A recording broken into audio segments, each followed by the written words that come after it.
Hello, everyone, and welcome to a very special encore presentation of Enterprise Security Weekly. The host and production crew are taking the week off, so we're pulling episode 297 out of the vault, Why Data Privacy is Being Overhauled in 2023.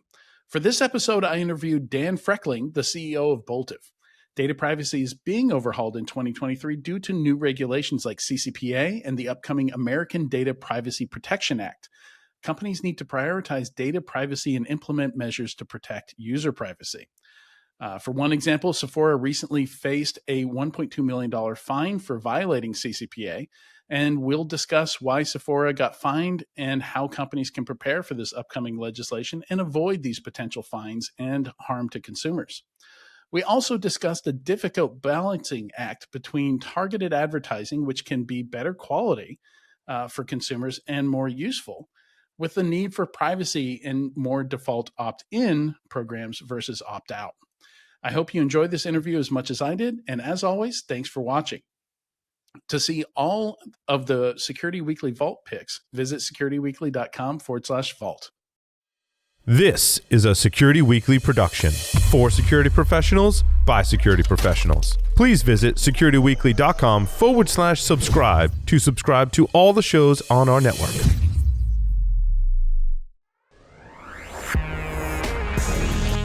Broadcasting live from G-Unit Studios in Rhode Island, it's the show where we talk security vendors and aren't afraid to name names. It's Enterprise Security Weekly.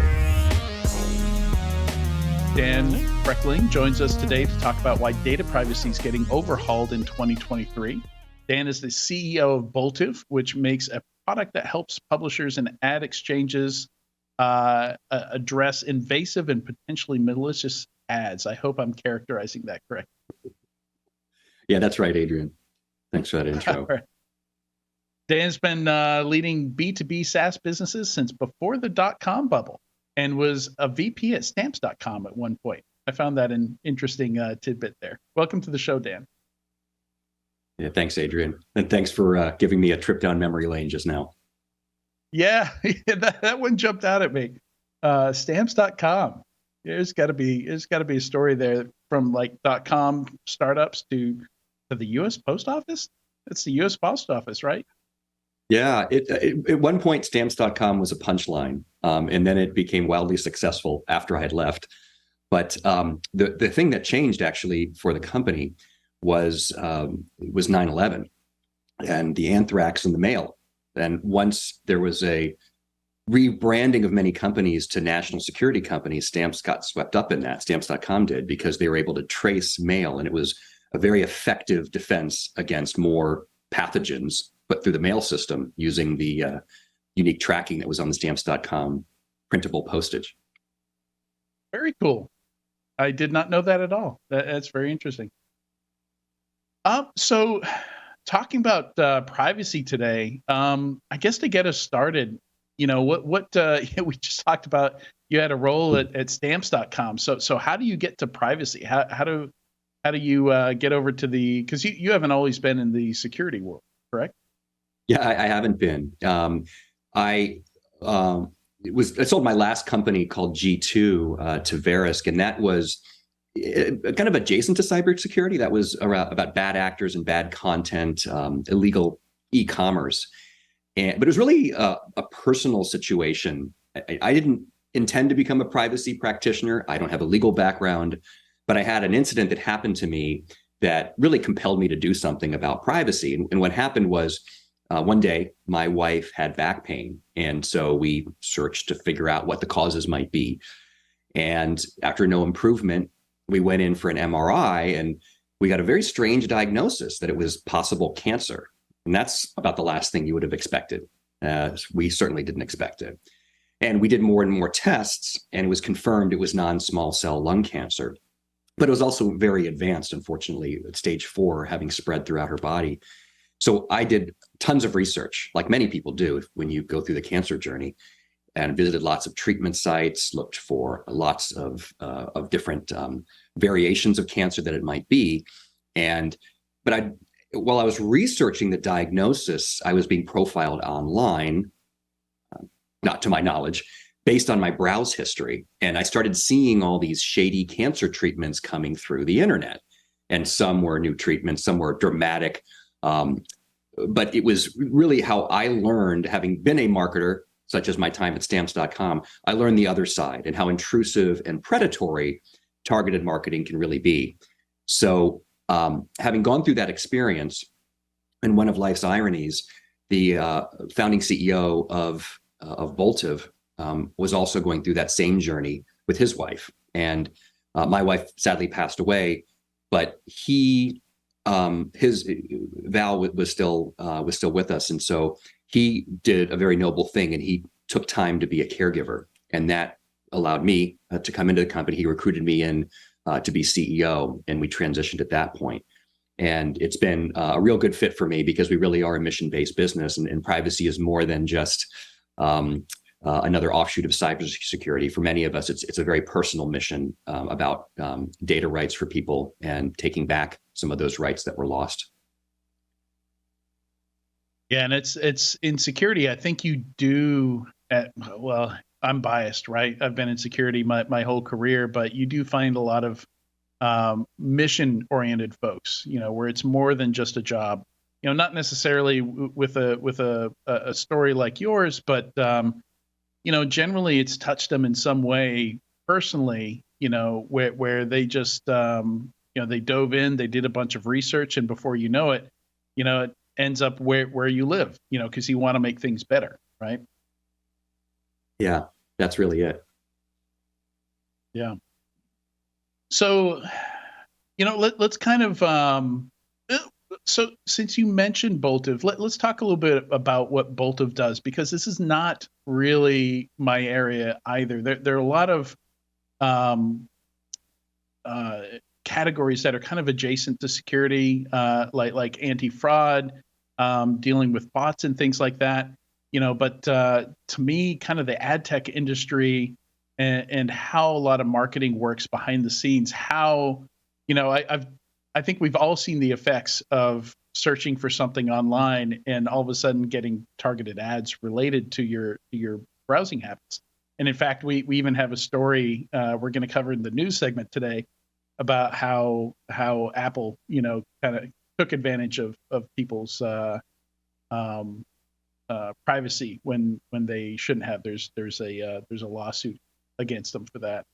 But I guess maybe help us understand like what the problem is here. How this I guess a problem in the market that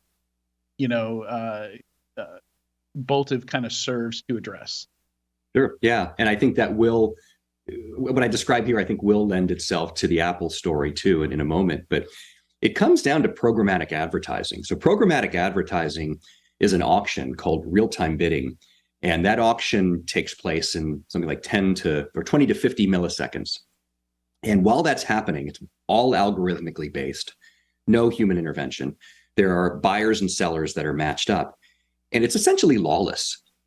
It's like putting a package in the mail when you are buying an ad and passing through a number of different intermediaries along the way until that package is then opened up on a website and served to a consumer.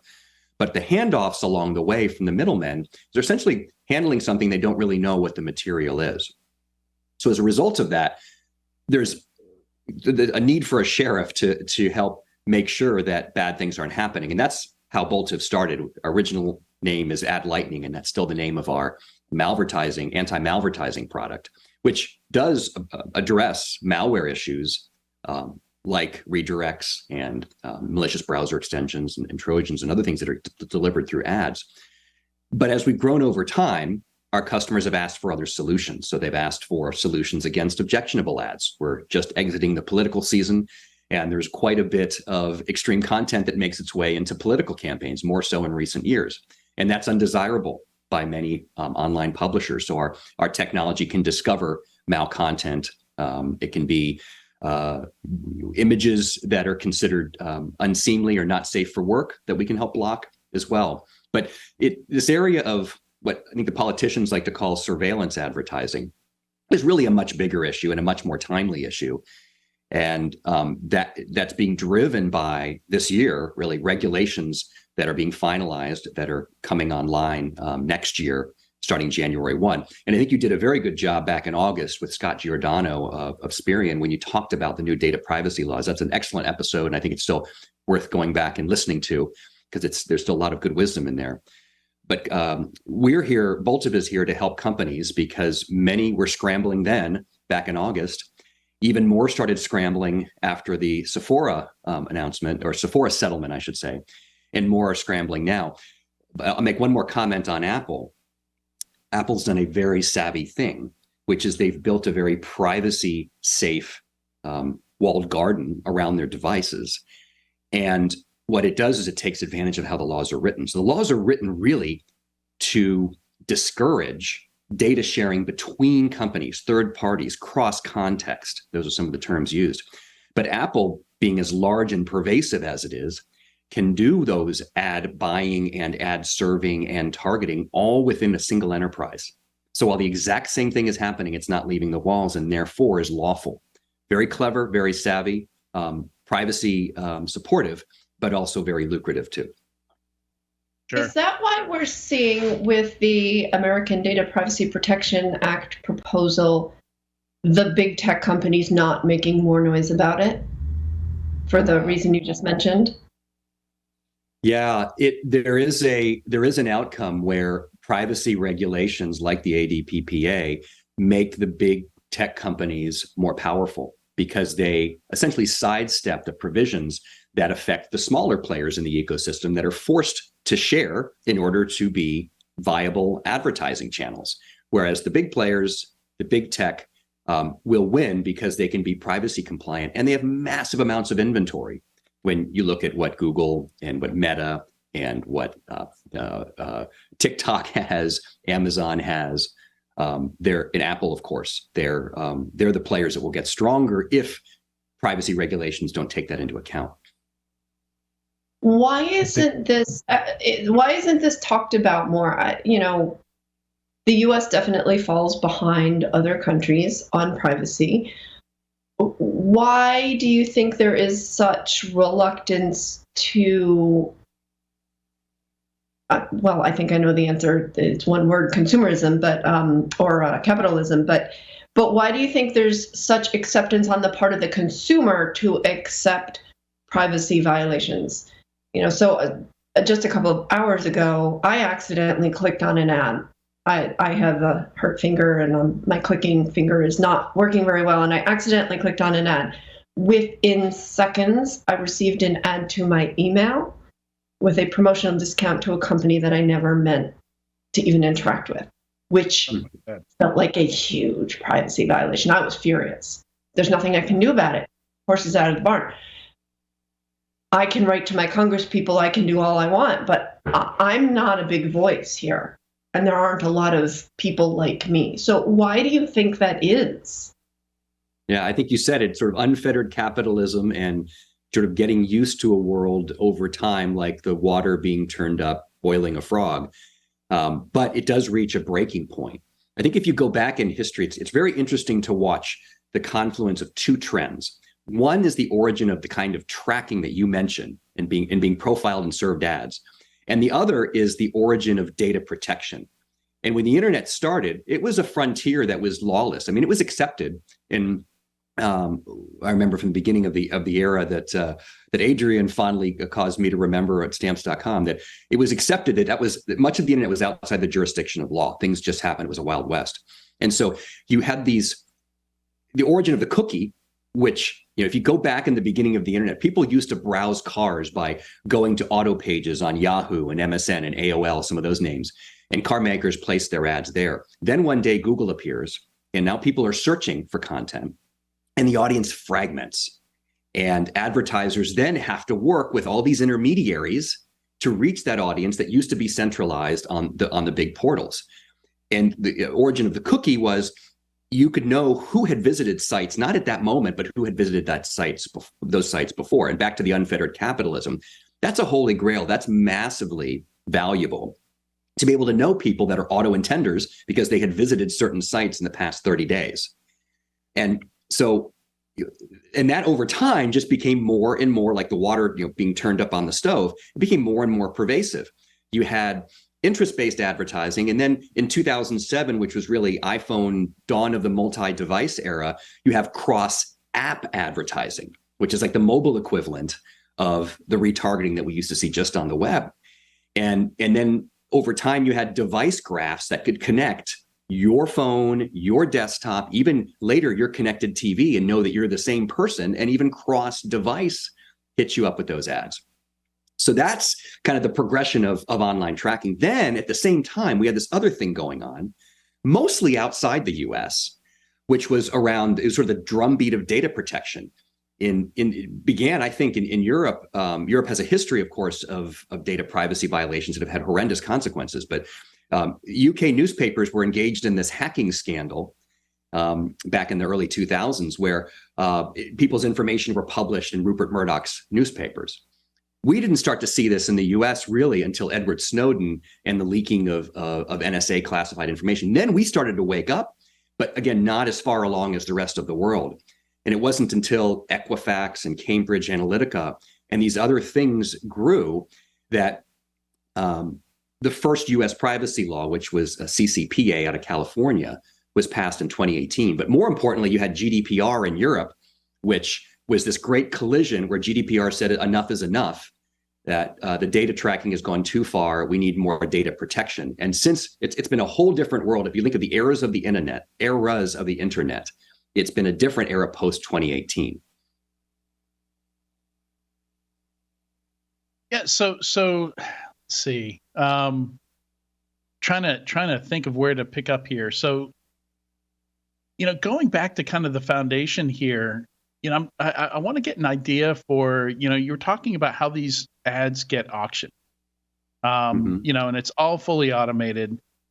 Like I've got to imagine that different websites or the mechanism that's used to do the platforms that are used to do the auctioning, the ad tech companies, there's got to be some kind of content or policy.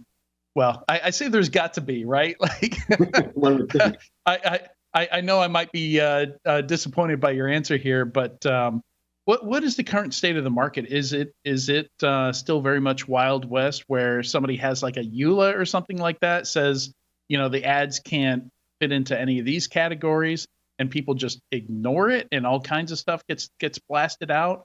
Or where is the industry in terms of companies having something like your product? Or like I would think that the ad techs, like these auctioning platforms, would have this built in. This is an ecosystem that resists contracts, and it's very much how can you get dozens and dozens of intermediaries to work together and solve a very, very difficult problem, which is, if I'm an advertiser and I want to advertise on the internet, where should I go and who should I reach and how often should I run these? It's a very, very hard problem to solve. And so the notion of terms of service or EULAs to say, let's solve this problem, but please don't send me these kinds of ads and these kinds of ads and those kinds of ads. Those can be done with direct buys, but with programmatic, there's just not really a control mechanism for that. It's all happening so fast, and there's so many buyers and sellers and so much volume going through. So what you see in the California laws, though, are the encouraging of contracts and the notion of defining service providers, contractors, and third parties. And those are three types of vendors that have very, very different legal implications in California. But you must have contracts with those three parties in order to do business with them. And that's to solve the data protection problem, not the content problem. The content problem, I believe, would need to be solved similar to like a Digital Services Act, like in Europe, coming to the US, which would be repealing Section 230, right?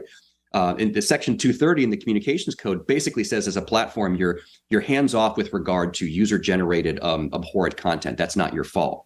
But that's the sort of, again, I'm not a lawyer, so lawyers listening on this episode may have more to say.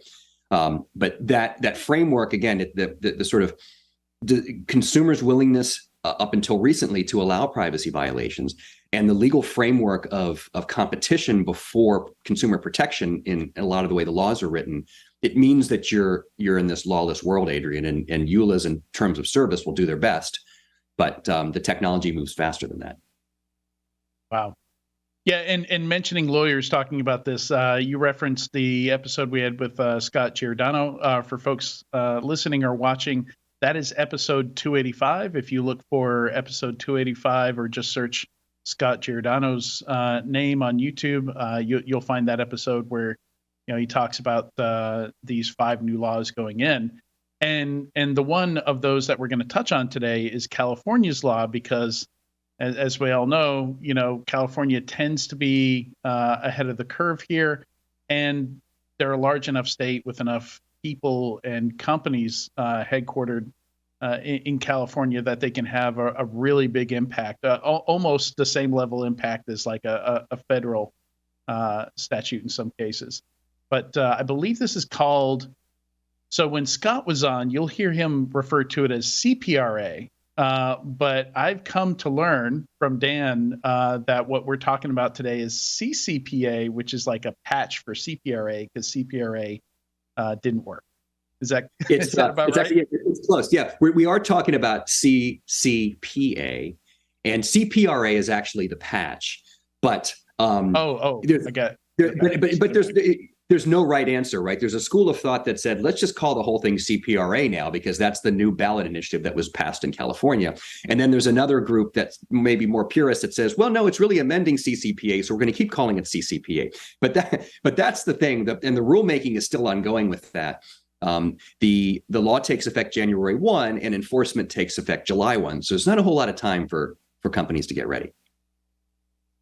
So what you mentioned Sephora. So what happened with Sephora here? If enforcement hasn't happened yet, what are they getting hit with here, and why? Yeah.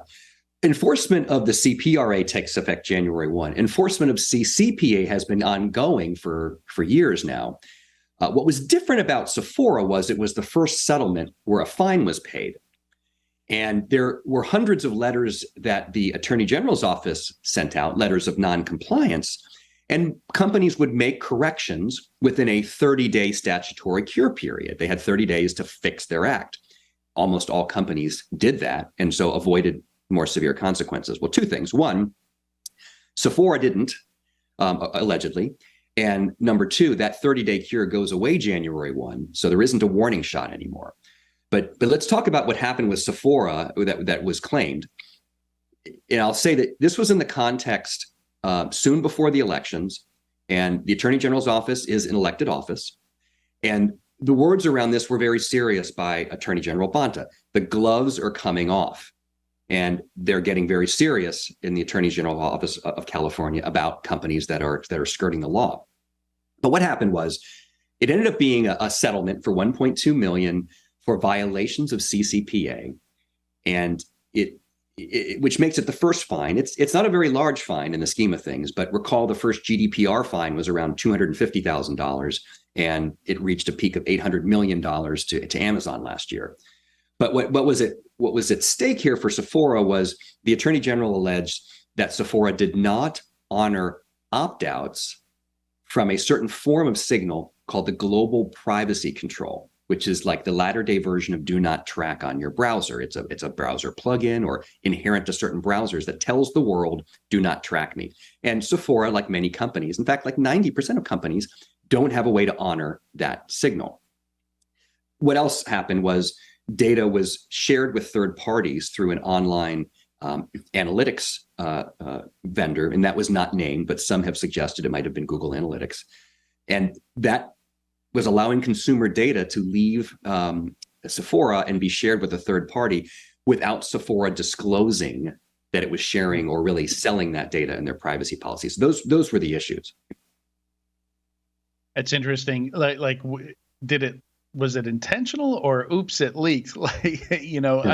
Hopefully you get in trouble either way. Again, to reference another story we're going to talk about in the news, there was an attempt to call some cryptocurrency going missing a hack, where everybody looking at it's like, nah, they're just they're trying to get funds out of the reach of regulators. It's not a field I have that much experience in, but I would feel like the odds of accidentally sharing that type of data is actually much higher than the odds of like accidentally sending cryptocurrency into the void. Like I've seen it in the past. People do end up using something like Google Analytics in places where no one thinks about it. It gets inserted, and then 3 years later, you've got so much data in there that you didn't even know about. So, do you think it's likely that a lot of these are accidental, just because people don't really know, Yes. and then the data piles up? And You described it perfectly. I couldn't have said it better myself. That is exactly what happens. That it's no ill intent. I mean, Sephora just wanted to find more customers, and they were trying to find lookalike audiences. It was not malicious. It's actually good business, but it's still a violation. And it's a mistake that many companies, most companies that are marketing today are making the exact same mistake. So it's not ill intent. And what you described, the reason I chuckled is that this is often how it happens. You have a project and someone puts a pixel or a beacon on a web page, and there's no governance around that. And this might have been last summer with an intern. It might have been 5 years ago, but it's still sitting there. And now the laws have changed, and now you can't do that anymore. So it's, with a lot of data privacy, the first thing you've got to do is your data mapping. And people think about databases and where is my data stored and what kind of structured and unstructured data do I have in which database. But then all the while, there's this problem of these pixels and beacons and tags sitting on web pages, which are seemingly pretty innocuous. And that's where the leaks of consumer data are going. And that's where you're getting in trouble. So Sephora, I should have mentioned, is also under a 2-year injunction where they have to report back all their privacy incidents to California and how to solve those. But it's exactly that. It's often inadvertent. It could have been anybody. It happened to be Sephora, and it happened to be Sephora didn't remedy it in the 30 days that they were asked to. So talk a bit about how you guys do what you do, because it was not what I was expecting. I think it's interesting how your products work, how you find these kinds of leaks.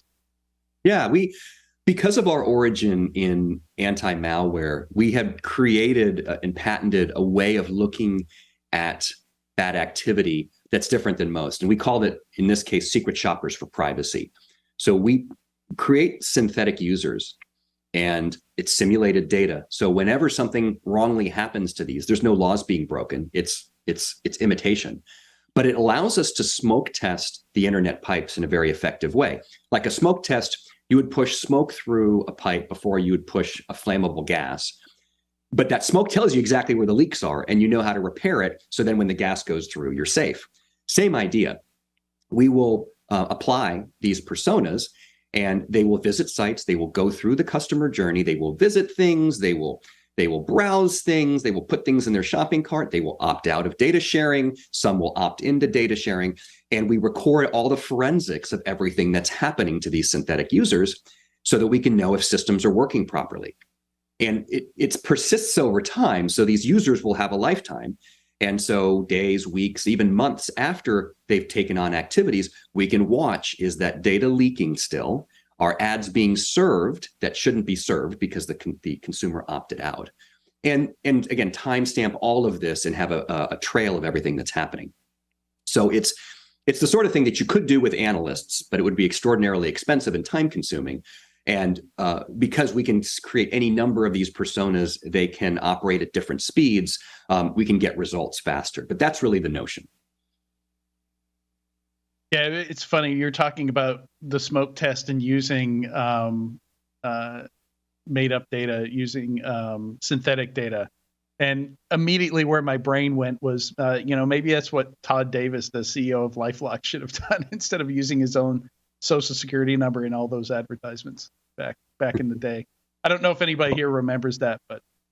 Oh yeah, I absolutely do. But I thought what you were going to bring up is this is actually similar to some of the like honeypot techniques, right? Like things like canary tokens and honey users and all of that, but brought to the advertising environment, which right. It's a more long-term thing, right? Like you can't just do things over a short period of time. You said you watch things over a month. And how much of your engineering is focused on like generating that believable user activity and then tracking? How do you detect that something is leaked? Do you deal with data brokers and try to see if you can buy these things, or how does that work?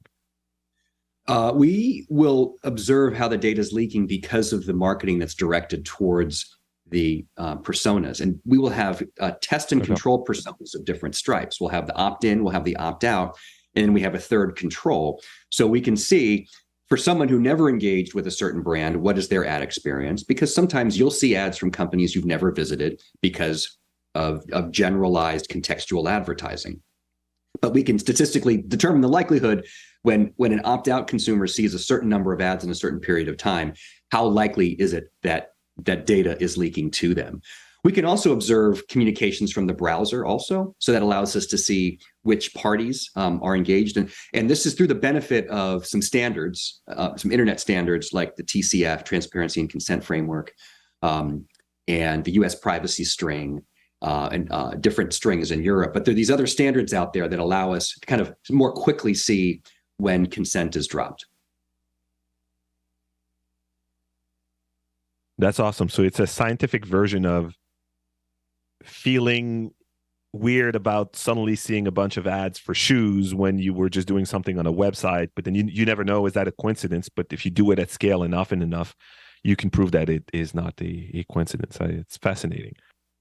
Yeah, and at least it calls to suspicion. And because we can see the nodes where it happened, you can investigate and find where sometimes, we have examples of patches that were put and deployed out on different internet intermediaries, and those patches undid the privacy compliance unknowingly because it wasn't part of the regression testing. Those kinds of things happen all the time. Again, innocuous, but you wouldn't see it unless you had the ability at scale to see lots of user experiences. And so where do you run the infrastructure for that? I guess in some cases, do you need to be coming out from like IP addresses that are realistic? Do you have to use like residential IPs, or are you doing all this from a cloud? Or it's both. Yeah, we do cloud, residential, different situations for different needs. But you're right, because the theme is you have to look and act as much as a real consumer would. And anything short of that, and you can be blocked, and the interactions won't happen, and you won't get a read on what's really going on. So let me get this right. Like, because the ad tech companies aren't blocking malicious stuff, you have to be like it sounds almost like they're spending more time on blocking you from blocking the bad stuff than actually blocking the bad stuff in the first place, which is what they should have been doing in the first place.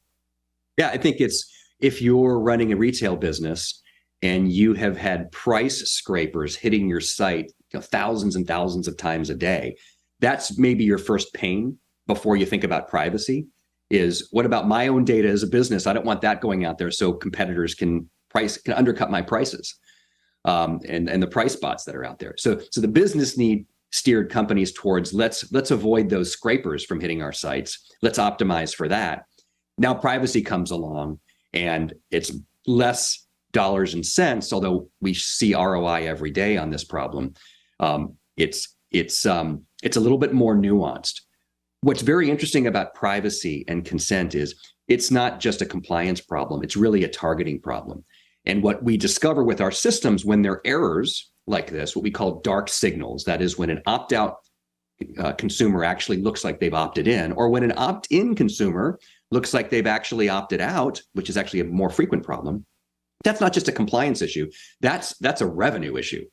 Opt-in consumers who raise their hands and say, go ahead and target me, those are your most lucrative prospects. And when you can't see who they are because of the technical handoffs and errors and disruptions that we see all the time, then as a publisher, you're leaving revenue on the table. As an advertiser, you're missing your most responsive audience. So I go back and this problem that we're solving, it gets wrapped up in privacy, but it's really at its core, it's a targeting blindness that leads to this in the first place. Right. Any other questions, Katie? I just had one. It's a little tangential, but in terms of privacy and privacy management, there are some companies who are getting pretty serious about it. And with some of the laws that are in place, some of the ones that will hopefully be coming up, it necessitates that companies have processes and tools to be able to know where all of their data related to a data subject are. And that's super problematic. So how do you work, or do you work now, or what are your plans to work with companies like, the data mapping, data identification, like the OneTrusts of the world, if you're familiar with them? The companies that can go out and find, if I'm Katie Teitler and I work with company A, and company A has 762 repositories with my data in it, they don't know where all of that data is, and it would take weeks or even months to find it. So how do you work with those companies, or what is your stance on that? Yeah, that's a different thing than we do. So we partner with companies that are really good at data mapping, really good at inventorying the data, really good at mapping and tracking data flows, and then governing those data flows. There's a lot of great technology that's been built. OneTrust is one, but there's many others that are very competitive and have innovations that OneTrust doesn't have. And those are our potential partners. They figure out the data sprawl problem, and we figure out the diagnosis and the validation. So the diagnosis being, let's run our scans and let's see where the synthetic personas are finding problems and pinpoint where those are. Then these other technologies that you're describing, let's remedy those, and then let's validate everything's been fixed by running it again. The thing to remember, though, is vendors are changing all the time, and errors are being introduced, sometimes on a day-to-day basis. So it's not enough to audit once a year. That will get you in trouble with the regulators. The auditing really needs to be ongoing, but that's our role, more the monitoring and auditing, which is a naturally, like, you don't want the fox guarding the henhouse. It's natural to have a different company do the discovery and the auditing than it is to have the company that's actually performing the service. So it's kind of a natural break in there and a good partnership. Yeah, it sounds like it. A few years ago, I learned about them, and I was a big fan of that technology. So it's great that you have that natural partnership. Mm-hmm. Yeah.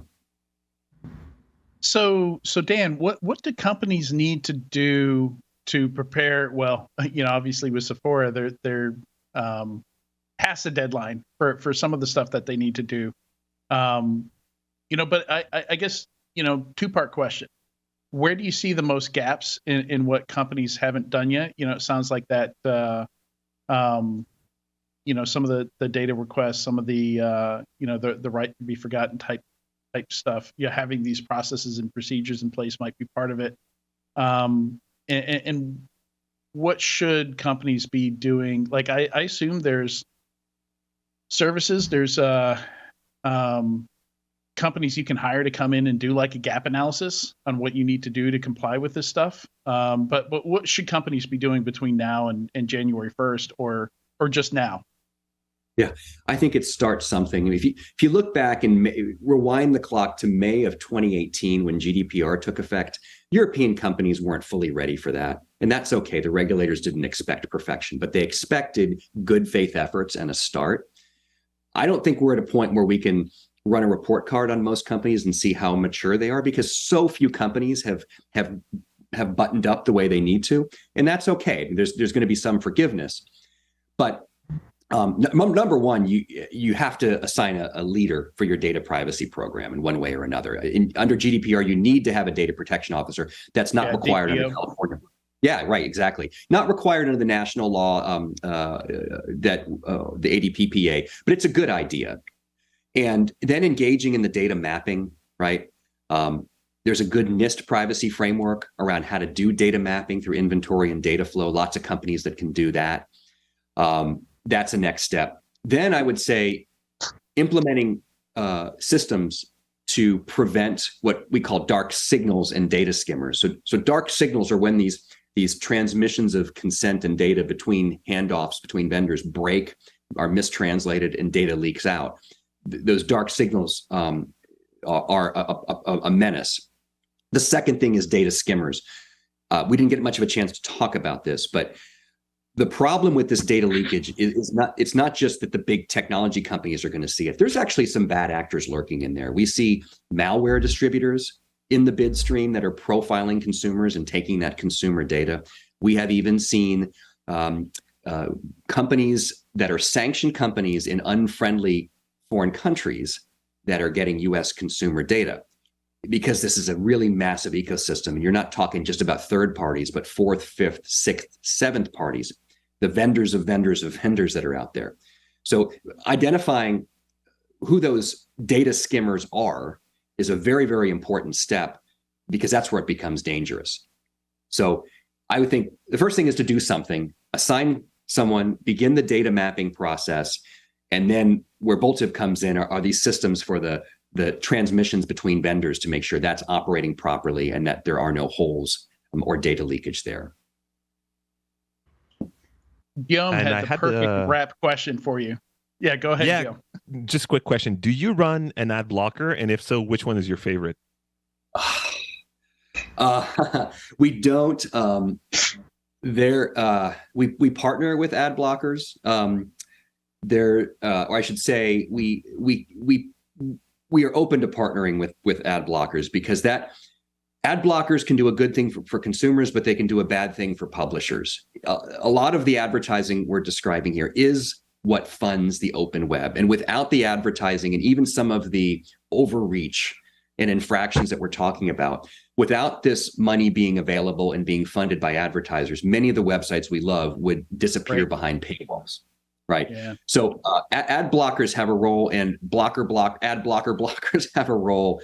They're all trying to do the right thing in different ways. But I guess I would leave that one point, is that if we go too far, if the pendulum swings too far, we're going to end up in a world like where the internet began, which is you have CompuServe and AOL and these walled gardens that control everything, because there's not enough money for the smaller players to survive, because the ad dollars disappear due to privacy excessiveness. Yeah, too much regulation as well. Yeah. How do you personally handle the, that dilemma? Do you so you don't use blockers for anything or anything like Brave? I do.